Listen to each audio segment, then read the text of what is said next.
Today I'm going to be talking about autism and ADHD and a bit of a revelation that I've had fairly recently in terms of my own experience. So, if you're new to my channel, my name's Lizzie and I'm a late diagnosed autistic. I was diagnosed last year at the age of 49, and that was after many years of suspecting that I could be autistic, but I never during that time suspected that I may also have ADHD. It only actually came up as something that I should maybe consider during my assessments, as my assessor basically said that some of my traits were displaying kind of more ADHD than autism, really, and she recommended that I put in for a ADHD assessment, and I have done. I'm on the waiting list now here in the UK via Right to Choose, which is a pathway through the NHS, but we all know about the really long waiting lists, so I suspect it's going to be some time actually before I manage to get an assessment for ADHD, but I'm kind of cool with that. You know, I was really invested in knowing whether I was autistic, so I can wait a bit for ADHD, although, you know, obviously we're all individuals and it's way more significant for many of us to know. But for me, I'm kind of okay with waiting for now.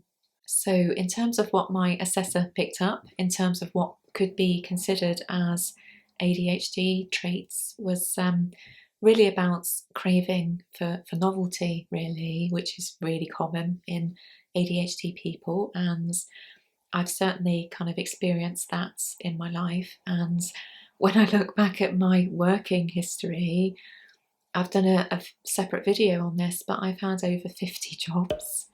And considering I'm 50, that's quite a lot of jobs in my life, and certainly way more than the average person. And when I look back, it's really for a number of reasons. You know, I struggled kind of with social aspects at work and trying to figure out kind of social dynamics and hierarchies and all that jazz was really difficult for me, and it led to me leaving no end of jobs because I just found all of that very stressful. But also I got bored really easily, and that then would lead to me looking for alternative jobs basically as soon as I entered into a new role, which was of course really problematic because I wasn't, you know, wholly invested in any job, because I'd be thinking, you know what, this isn't for me, I'd much rather be doing something else. So I'd be constantly kind of looking out in the job world, looking for alternative roles, but it was an itch that I could never scratch, really. I could never find the job that kind of suited me, and that was for a number of reasons, really. But until I became an artist and, you know, I was working from home as a freelancer, I just really struggled. I just always wanted kind of the next thing, really, or the new job. And that in itself became almost like a special interest. You know, I was constantly just looking outwards, really, and not actually concentrating on what I had in the moment. And hopefully that makes sense. I'm not sure if it does really, but it was just always looking for the next thing.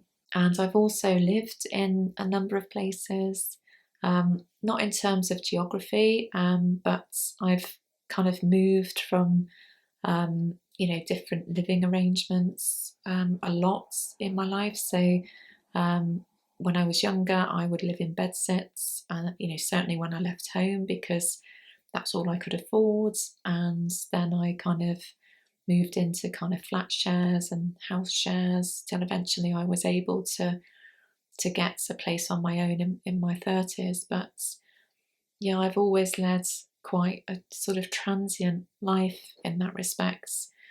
And again, it was just always looking for the next kind of thing, really. I was just never content in where I was living. And that was for a number of reasons. Invariably, many of these places just weren't nice places to live. So I'd be, just looking outwards all the time, and again, not looking or feeling content in the moment. And I'd say these are traits that are kind of more associated with ADHD than autism, really. So there's been a lot of processing going on. I think it was just such a huge thing to have my autism diagnosis, and I'm still processing that. But it's only recently that I've started to kind of look at ADHD and consider how my traits kind of fall more within that kind of realm, really. I think also concentration has been a really big thing in my life, or rather lack thereof. And certainly, as an example, reading is a big one for me. And I'm mildly dyslexic, and that's something that I kind of figured out for myself in my early 30s. So I find it really difficult to look at like a block of text, really, that's is really apparent in novels and paperback books, etc. So I've not done a whole lot of reading in my adult life. I'm fine with textbooks and stuff, and I think it's all about kind of placements and what's kind of easier to read, really. I'm way too focused on text as almost like a visual element, really. So I'm kind of looking and assessing for patterns within the text. So I have to really concentrate on reading. And certainly I've always had this thing that I can, read a whole page or a few pages and then realise that I've not actually absorbed any of it. So I need to then go back and read it all over again. And sometimes I'll absorb it and other times I won't. So it's frustrating because I know the love that some people have for reading. My partner Ian is a huge reader. Actually, was certainly, he used to be. He's kind of less so over recent years, but I just wish that I was a reader. I just really feel like I'm kind of missing out on so much, and I'm the same actually with audiobooks, and I just find it really hard to concentrate on stuff unless I'm 100% invested in something. And out of the whole kind of arena of life, it's only very few things that you're going to be 100% invested in, isn't it? And that's kind of what special interests are about, really. So it's been really interesting to now start to kind of look at ADHD as well as autism to see kind of where I fall into that. And at first I thought, I really am not sure that I have ADHD at all, but I'm learning that the more that I look into it, and I am looking into it quite a lot actually, because through my early research, I discovered that my partner Ian could very well have ADHD, and he's in agreement, and he's in a position where he's absolutely cool with it, really. He doesn't actually feel the need to go for a diagnosis, which only reinforces actually that some of us just don't feel the need for a diagnosis. But for me, I'd rather kind of know. But through this research, not only have I discovered that Ian is neurodivergent, that I certainly do have some ADHD traits. So it'd be really interesting when I do go for an assessment to see how that kind of pans out, really. But through all of this, I've come to such a massive realization, and I don't know how many of you will resonate with this, but I am at a stage now where I can recognize that my ADHD traits felt far more prominent in my early years. Well, not early years, but before I was 40 and good old perimenopause hits. I'd say that my ADHD traits, or what I now know to be my ADHD traits, felt far more kind of significant, really, alongside my autistic traits, of course, because they have always been there. But certainly this need for novelty and kind of lack of concentration, I would say, were far more prominent before I was, in my early 40s. So these days, and since perimenopause hits, I would say that my autism traits have really ramped up, and that's in a number of ways, actually. I'm kind of obsessed with routine these days, and my kind of social anxiety is way worse in many ways. So I find it, just even the thought of socialising, kind of just impossible. And I guess there are some kind of mitigating circumstances around that because I can't drink anymore. So I used to really rely on alcohol for socialising. But yeah, certainly since perimenopause, I feel way more autistic. And I think because of that, the balance of the scales have tipped slightly, or a lot, in favour of autism, and my ADHD traits, although they're still there, have been overshadowed by my autistic traits. So I feel very autistic and quite ADHD, if you like. And yeah, this has come as such a surprise, really. I think certainly when we become self realised autistic, or when we go for a diagnosis, there's just so much processing to go through, isn't there? We have to really look back at our whole lives to look for clues and to, in many ways, forgive ourselves for all sorts of things, really. I carried lots of guilt for how I was as a child and a young adult, and maybe how I treated people because I just wasn't like them.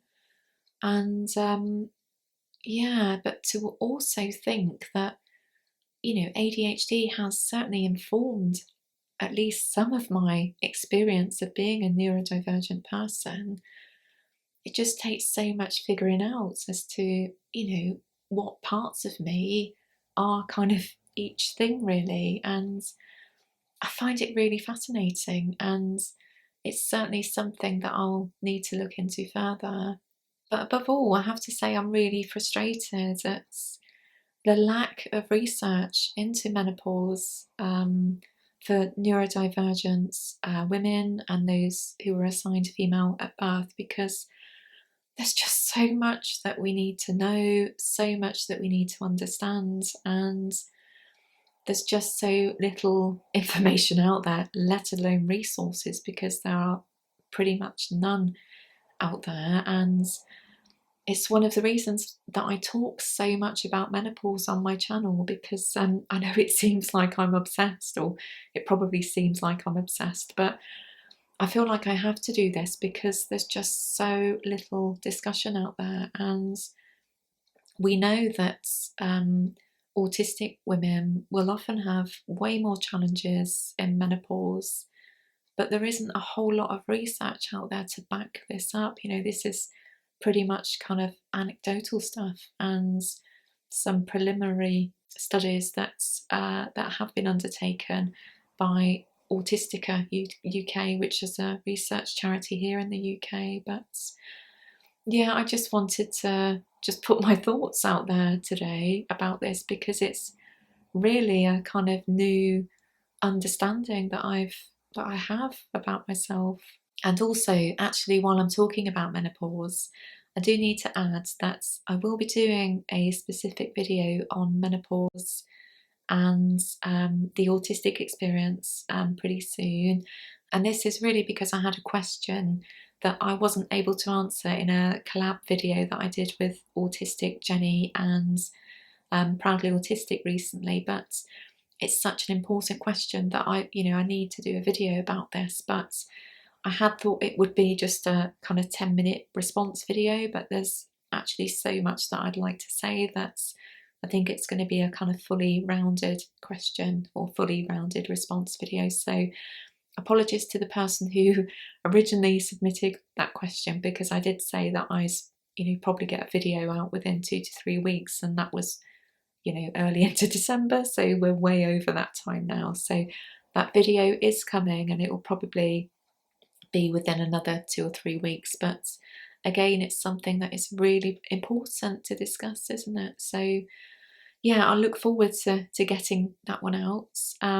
Interestingly, whenever I talk about menopause or related issues in videos, they never do terribly well on views, but I think that's so important that, I don't really care, because I really want them to be a resource for autistic women who are struggling. So yeah, I'm going to do them regardless, really. So yeah, I think that's going to be it for today's video. It's just probably a bit of a short one, but I wanted to get something out for the new year, because routines are a huge part of my autistic experience. So I would love to know if you can resonate with the idea of your autistic traits and your ADHD traits sort of waxing and waning through the years, as I've been able to kind of recognise in my own life, really, because we know that up to 80% of autistic people